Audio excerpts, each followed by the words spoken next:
Hey everyone, welcome to another episode of That's All Funny. There we go. There's music. Episode number 588. You're doing it. Another day, another $30 lost on parlays. I really need to. I keep losing them by I barely lose them, but whatever. I'm done. I'm fucking done. I'm sick of not winning. I don't mind losing. I just am sick of not winning. There's your headline. I don't mind losing. I'm good at losing. I just prefer winning, especially when it has to do with money. But yeah, otherwise just here chilling. Went and bought some stuff at the Dollar General. I had to go shopping at the grocery store too to buy some cilantro. Uh I don't know, I guess whatever. That was my highlight of the day.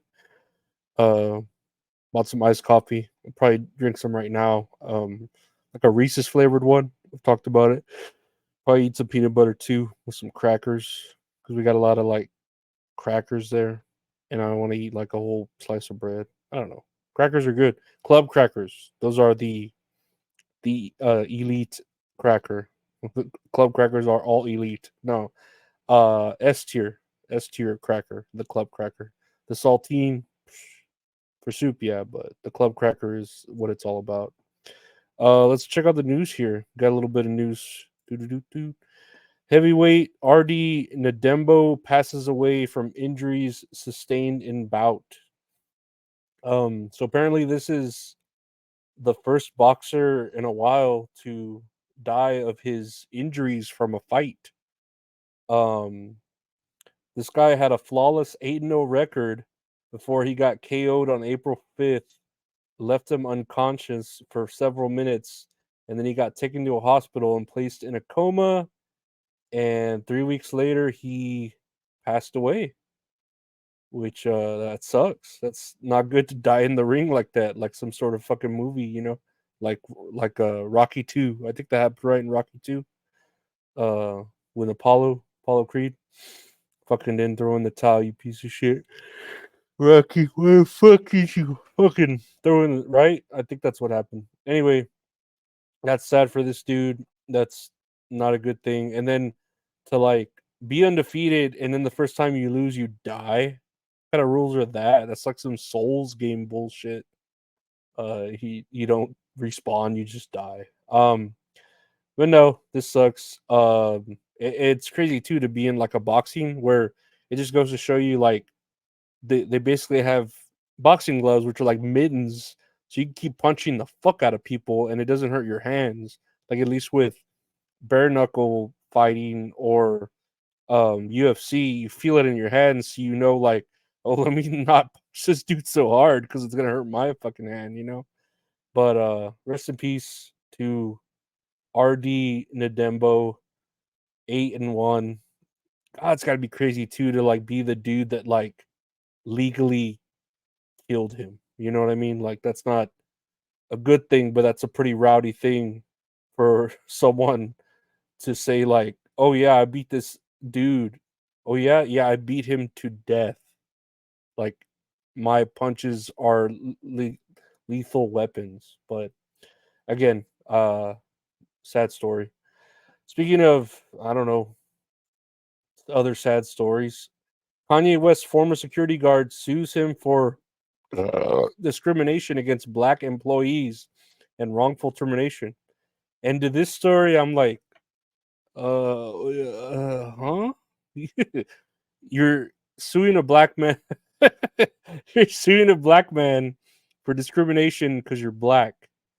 And I get it because it's Kanye West and he's like the unblackest black man, but at the same time, he's very black because he says the N word a lot. And that's where I essentially rate the black people. Like if you say the N word a lot, you must be black, or if you can say it, you must be black, right? That's my first thought on the rules, right? Those are the rules, like in Toy Story. There are rules here, but I don't know how you can sue Kanye West and be black and say he sued you or you got fired for being black. I don't know. That doesn't. Maybe it works nowadays. Maybe, but It's pretty goofy. But actually, he might have a case just because it's Kanye West and he's fucking crazy. And apparently, he would treat black employees less favorable than their white counterparts.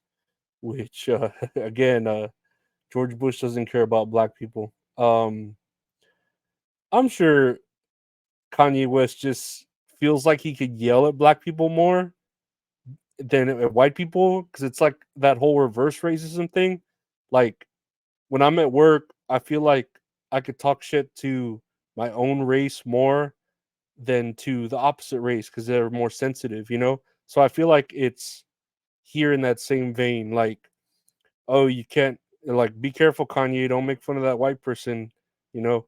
But he could talk shit to his own people, and but then they're taking it just as sensitively. So uh, it's a catch 22 here, especially when you're like a billionaire or millionaire or whatever he is. I don't know if he's a billionaire yet, but he's dealt with like billionaire industries, right? So it's a little trickier there. The the gray area, I'll say. No, it's black and white because it's gray. Get it? Yeah, Kanye West. George Bush doesn't care about black people. Kanye West doesn't care about black people. Moving on to another story here. Oh, hey, this is interesting. A Utah man who recorded the fatal January 6th Capitol shooting has been sentenced to 6 years.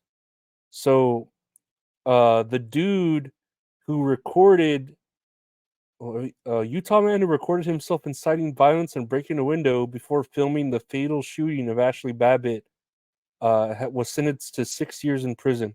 So I don't know if he did all that, right? I guess he's been. It's not alleged because he's been, tried for it and he's been found guilty of doing that. So I guess he did incite violence and break a window, but he happened to film the shooting of that one person that died in the whole ruckus of the January 6th, that Ashli Babbitt. And it says here he was paid almost $90,000 or over $90,000 for his videos for before he was convicted on trial. So that's pretty. I don't know. It kind of sucks because like he's getting paid for that video, and it had the proof of what went down, but it also was his downfall because it was his proof. It was the proof of what he was doing. So it was like his own. His own. It's a double-edged sword, right? It's his own sword stabbing him in the chest while stabbing the government. I don't know. I really don't know that whole inciting bullshit. It was pretty. I don't know. I feel like it was tame compared to all the BLM and these other activist things going on, like in the schools and stuff with the Zionists or the Hamas or even the trans parades and all. This seems very tame compared to those, right? And not that this wasn't a bad thing. It was like a pretty fucking crazy thing, and it was, I guess, scary. Oh yeah, it was real scary because it happened to elected officials, right? Not out in our schools or out in the streets blocking our traffic or whatever. Uh, but I don't know. This is just them really trying to like make sure, hey, no, you don't fuck. Like you can do this at schools, you can do this at the mall, you could do this in the streets of Chicago, wherever, fucking New York to California, dancing in the streets, protesting, whatever. But you can't do this at any government building or we will fucking bring the hammer on you. Call 555 I will hammer you. Jim Adler, I will hammer. I'm his son, Ted Hammer, and I will hammer him too. We're the Hammer father and son team. No, Jim Adler's pretty tight. I will hammer you 6 years worth of prison. Um, I don't know. I That sucks for these people, but that's what you get when you let your politics get in the way. And it's like, dude, you should have just stayed home. Like, I don't get any sort of protests when I'm like trying to, feed my family or pay my bills. It's like, do you really have that much one money or two time? Do you really have like nothing else to do? Like, all these old people that were there at that, shit at the Capitol. You don't have family to spend time with. All you young people, you don't have school to go to. You don't have jobs to do. Like, go do other stuff than overthrow the government. No, like, I don't know. Protesting to me has always been. I understand it. When like civil rights and all that, like back when women wanted more rights, or black people wanted more rights. I get it in that aspect, but right now it's like, dude, we got it pretty good here in America. Like, we have like phones and electricity and plumbing. We have a lot of good things. Like, I don't know why you feel the need to go and say, "Oh no, the election was a screw job. Oh, it's all a work. Blah blah blah. We need to overthrow the government." It's like, whoa, whoa, whoa, whoa. You can't just run in there. You gotta kind of do it a different way. You can't go all Tea Party on this shit. Especially with these soft ass people in the world now. But finally, here on the news, this guy, this is the Utah man. He looks like a gay version of Prince, and Prince was already pretty gay looking, but Prince looked gay in a manly way. You know what I mean? Um, Lastly, here, century-old time capsule found at Minnesota high school. So yeah, at some Minnesota high school, they found a time capsule from 1921, and inside of the time capsule was a copy of one of the high school's first student newspaper volumes. Finance committee reports, a list of mayors and city reporters, numerous items from the Minnesota Freemasons, and even a booklet written in Czech. And I'm like, okay, 1920. Was that around the Cold War? Would that be like when a lot of we were getting ready for our eventual like move over to, oh, we gotta become comrades and embrace communism with our Russian brethren? I'm not sure. I don't know too much about history, but I know when I was I mean, good thing for Minnesota that nothing. I'm sure nothing racist was in there. Like, the newspaper was like, read all about it. Blacks are invading town. 1920s. This is my radio. 1920s voice. Extra, extra. Read all about it. Now, I know at my what's grade? I would say fifth grade. I think we did a time capsule too, but I don't know what year that shit was supposed to be open. I feel like every school kind of did a time capsule at some point, at some year. And I don't even know, like, I gotta hit up like some people I know from my old school and be like, "Hey, did we ever do a time capsule?" I should hit up my teacher, man. I had a teacher named Miss Rankin. I've talked about her. Gosh, she was so hot. She was hot as a teacher, like growing up, or as a kid, like me being like a second grader growing up or whatever. She was hot, and then when I like saw her when I was in high school and she was like at a different school, she was like even hotter. And I'm like, man, I don't even know where she's at now. Like, she got really hot though.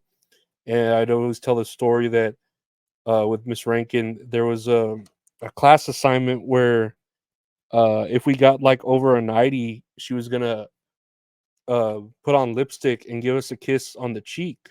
And I remember she, did that for everyone in our class. And we were in what, second grade, I think, and everyone that got over 90 got a kiss on the cheek. And I got one because I was a fucking nerd, right? I was really good at school up until high school. So I got a kiss on the cheek. Even girls got a kiss on the cheek. And I look back at that like scenario now, and back then it was like wholesome, it's like, oh, okay, good grade, kiss on the cheek, and you see the lipstick mark on your face, and you're like all proud of it, and then all blushy too, and then the girls have it on them too. And I wonder, like, nowadays, like, if that would be considered like a really bad thing to do. Like, if parents would be like, "Oh no, this teacher's a fucking a groomer wanting to peddle my child and traffic them," with the kiss on the cheek. And then I wonder also, like, sanitary reasons, like, God, she's kissing a bunch of second graders. Like, we were dirty kids, like, not all of us were dirty, but second graders are just dirty kids. Like, there could be kids that are coming from fucking homes with lice and bed bugs and shit, and she's just there like kissing us on the cheek, you know. But yeah, I just think about that. But yeah, I miss Miss Rankin. She was hot. I'm pretty sure she was married. I don't know why I say just miss. She probably misses, but you know how it is when you're a kid and a teacher. You're just like you're hot for teacher, hot for teacher. I don't know how the song goes. That's how the song goes to me. Hard guitar solo from Guitar Hero. Yeah, I want to thank y'all for listening to that so funny the podcast. Everything's all funny. I don't know. Thank you for listening to the podcast available to search That's All Funny. New podcast with my buddy Gabe called That's Okay. We'll talk about wrestling. Check that out on Monday. Uh, that's on its own thing. Just search That's Okay Fabe anywhere you listen to your podcasts. If you want to watch video versions of either of those podcasts, check out the YouTube channel, youtube.com/at Lorenzo Ariola. Got videos of both those podcasts as well as a live show I do with the wonderful mint salad called Tits and Areolas, where well, she's the tits and I'm the areolas, but I have boobs too. Where we talk about a movie we watched and then we play a little game. It's fun. She's great. She's wonderful. Love having a show with her. That's on Tuesdays at 8 p.m. Central, 9 p.m. Eastern. At night, check that out. If you want to support the show, check out the Patreon, patreon.com/Lorenzo Ariola. $5 a month gets you everything: bonus episodes, early episodes, deleted episodes, etc., etc. Support the podcast. Check out me on my Twitter and my Instagram at Lorenzo Ariola. And then check out the guy who does all the art for the show at Retro Horror Inc. on Twitter and Instagram too. If you want any shirts, print t-shirts, hit me up on there. Thank you to my Patreon subscribers. Like and subscribe. Thank you to everyone else. Take care.